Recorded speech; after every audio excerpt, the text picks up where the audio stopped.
ఇప్పుడున్న ప్రభుత్వాలు, ఇక్కడున్న పార్టీ, అటు టీడీపీ అయినా వైసీపీ అయినా బీజేపీకి బానిసలుగా మారి మన యువత భవిష్యత్తును, మన రాష్ట్ర భవితను తాకట్టు పెట్టారు. కాబట్టే రాజశేఖర్ రెడ్డి బిడ్డ ఈరోజు ఆంధ్రప్రదేశ్ రాజకీయాల్లో అడుగు పెట్టాల్సి వచ్చింది.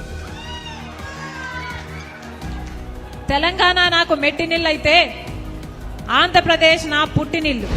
తెలంగాణలో తెలంగాణ ప్రజల కోసం, పాలేరు ప్రజల కోసం ఆవిడ అక్కడ పార్టీ పెట్టి 4000 కిలోమీటర్లు పాదయాత్ర చేసి తెలంగాణ ప్రజలను ఉద్ధరిస్తానని చెప్పి, రాజశేఖర రెడ్డి బిడ్డనని చెప్పి, రాజశేఖర రెడ్డి గారి ఆశయాలు సాధిస్తానని చెప్పి అక్కడ ఏం చేసిందో తెలంగాణ ప్రజలు, ఆంధ్రప్రదేశ్ ప్రజలు కూడా చూశారు.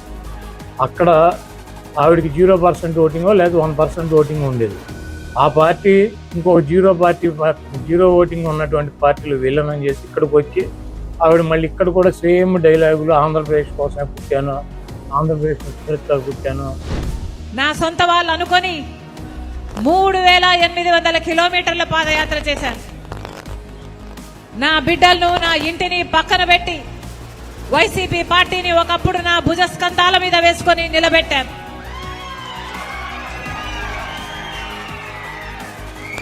మనసు పెట్టి పనిచేశాను.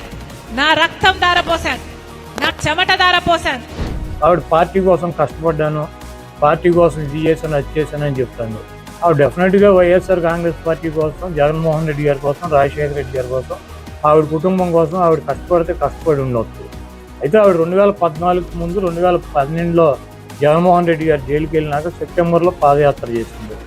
ఆవిడ 4000 కిలోమీటర్లు నడిచానంటండి. అప్పుడు వైసీపీ అధికారంలో వచ్చింది. ఆవిడ నడిచినప్పుడు 2014 నుంచి 2019 దాకా ఎలక్షన్ జరిగినటువంటి 20 రోజులు తప్పించి ఆవిడ ఎక్కడన్నా వైఎస్ఆర్ ఆంధ్ర రాష్ట్ర ప్రజలకు ప్రత్యేక హోదా రావాలని, పోలవరం ప్రాజెక్టు రావాలని, బిడ్డలకు ఉద్యోగాలు రావాలని, ఈ ప్రజలకు మేలు జరగాలని ఈరోజు రాజశేఖర్ రెడ్డి బిడ్డ ఆంధ్రప్రదేశ్ రాజకీయాల్లోకి అడుగుతుంది.